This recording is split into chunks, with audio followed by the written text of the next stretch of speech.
behind the scenes. Hello, everyone, and welcome back to Behind the Scenes, the podcast where we talk about the making of student films, the chaos behind production, and all the things that somehow go wrong but eventually work out. Today, I'm joined by Niko, one of the creators of the psychological thriller opening sequence, The Perpetrator. Niko, how are we feeling now that the project's finally done? Honestly, relieved. Very relieved. This project was exciting, but it was a lot more work than I expected. I think when I first came up with the idea, I was mainly thinking about the story and the visuals, but throughout the project I realized how many different skills actually go into even making a 2-minute opening sequence. Let's start right at the beginning then. How did your pre-production skills develop? Pre-production was probably where I changed the most in terms of how I approached filmmaking. At the start, I had a general idea for The Perpetrator, but I didn't fully understand how much planning was needed to make that idea actually work. In Workshop 1, we analyzed opening sequences like Taken, and looked at how much characters are introduced to behavior, camera work, and visual cues rather than just exposition. That helped me understand that a strong opening sequence shouldn't explain everything straight away. It should create question for the audience.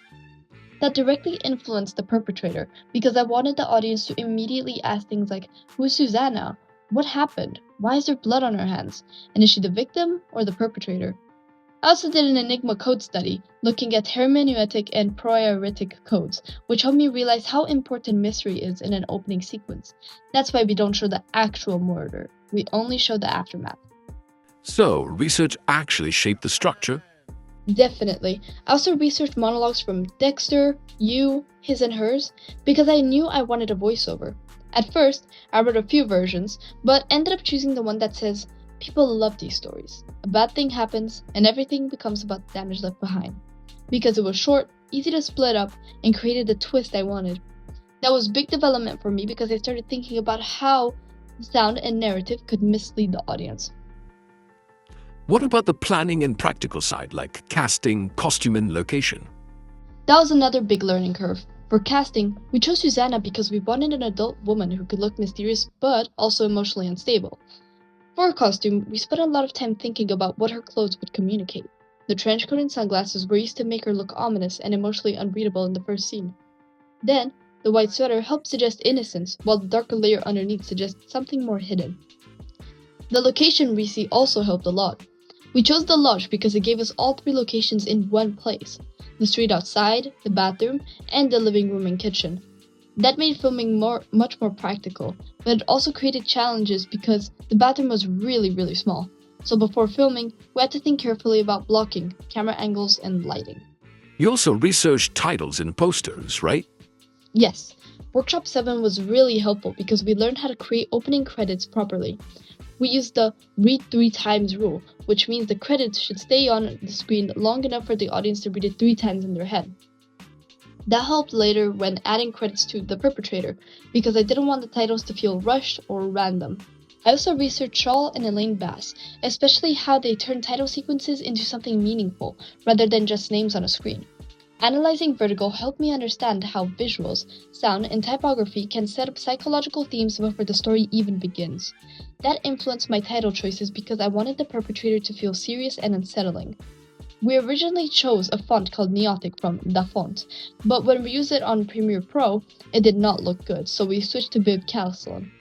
That showed me that pre-production ideas sometimes need to change once you actually test them. That's very real. Sometimes the idea is amazing until you actually put it on screen. Yeah, exactly. Humbling, honestly. Let's move into production. How did your filming skills develop? Production was where I became a lot more confident with technical skills. Workshop 2 taught me how to properly set up a camera and tripod, including bubbling the tripod, attaching the camera safely, using the panhandle, focusing, zooming, and adjusting exposure. Before that, I didn't really understand how much care goes into setting up a shot properly. Then Workshop 3 helped me understand how to shoot a sequence professionally. We learned how to shoot wide shots first, then medium shots, then close-up. We also learned about continuity, marks, the 180-degree rule, and callouts like standby, roll camera, action, and cut. That helped me on our final shoot because I understood that filming isn't random.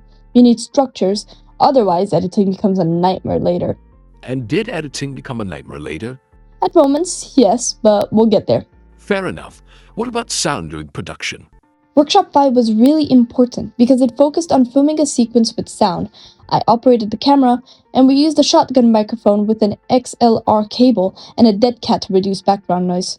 That helped me understand how important microphone placement is. It also taught me that sound problems are difficult to fix later, so you need to record properly on set. That influenced our final shoot because Frank handled the microphone throughout, and we had to make sure that he stayed very close to capture the sound without the mic appearing in frame. Even though our final piece heavily relied on adding sound design, understanding the microphone work still helped us to be more aware of audio during our filming. So, how did the actual shoot day go? It went well overall, but it definitely taught me a lot about planning.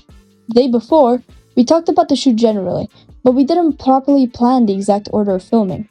When we arrived, we realized that was a mistake because it made the start of the day more confusing than it needed to be.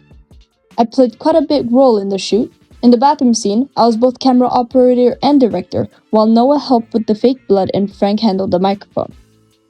The bathroom scene was probably the most successful part because of the red lighting, fake blood, and the small space that created a really intense atmosphere. Although it was difficult to film in the room because it was so tight, I think it actually helped the scene feel claustrophobic. Were there any problems on the shoot? Yes, definitely. The biggest issue was casting the dead girl. Our original actress wasn't available, so I had to go around trying to find someone else. One person agreed, but then misunderstood the date, so I eventually asked Orla from my media class, and luckily she agreed.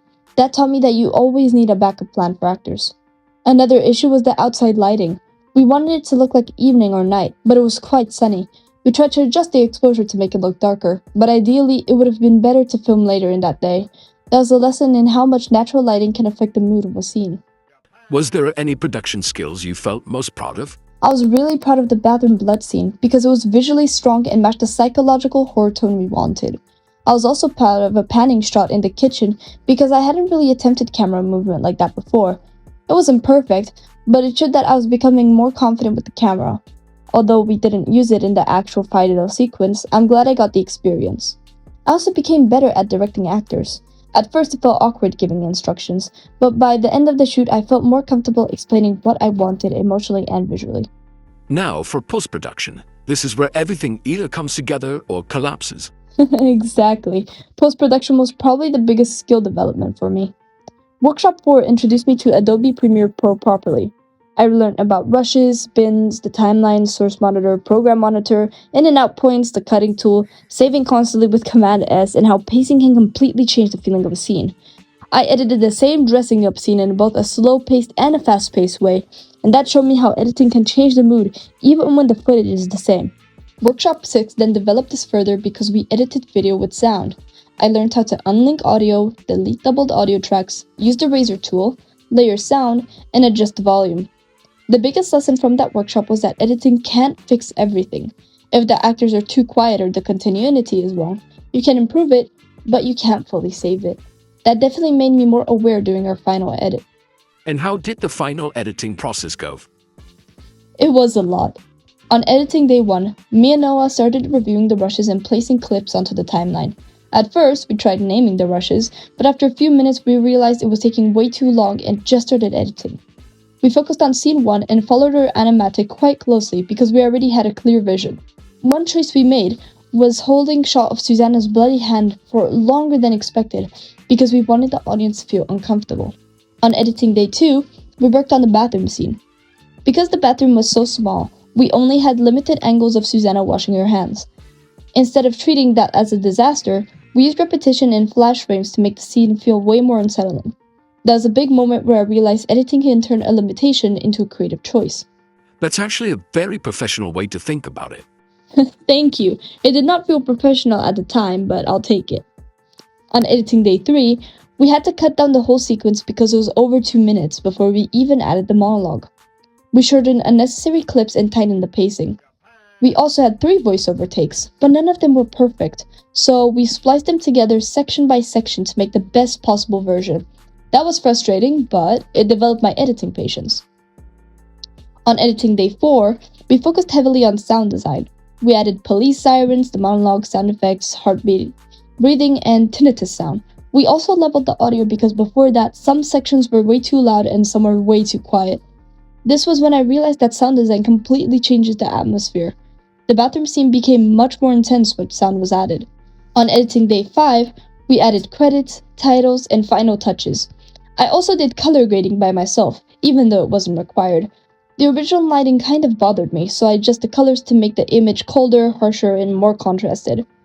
With the red slightly darker and more desaturated, it was subtle, but I think it made the final film look more professional. So, overall, how did your post-production skills develop? I went from just thinking editing meant cutting clips together to understanding that editing controls the entire emotional experience. Pacing, sound levels, colors, title placement, and even how long you hold a shot can completely change how the audience feels. For example, the kitchen sequence became faster to show panic, but the wine drinking scene became deliberately long and uncomfortable. That was intentional because I wanted the audience to sit with Susanna's behavior rather than quickly move on. Looking back, is there anything you would improve? Definitely. I'll plan the shoot order more clearly before filming. I would also spend more time on the voiceover recording because the monologue was such an important part of the story, and I don't think the recording quality fully matched the importance of the idea. I would also experiment more with sound design. I'm proud of the heartbeat and tinnitus sound effect, but I think contrapuntal sound would have made some moments even more unsettling. For example, using soft or calm music over something disturbing could have easily created an eerie contrast. Final question. What do you think this whole project taught you? It taught me that production skills don't develop all at once. They build slowly through every workshop, every mistake, and every decision. At the start, I had ideas, but I didn't fully know how to turn them into something practical. By the end, I understood how research, planning, filming, and editing all connect. My final film shows that development because the visuals, sound, pacing, costume, titles, and marketing ideas all link back to the same psychological thriller concept. I also learned that problems are basically guaranteed, but they don't have to ruin the project. Sometimes they actually make you more creative. That is a very healthy way to describe coursework, Trava. Exactly, character development. Thank you so much, Niko, for joining me on Behind the Scenes. And thank you, everyone, for listening. Thank you for having me.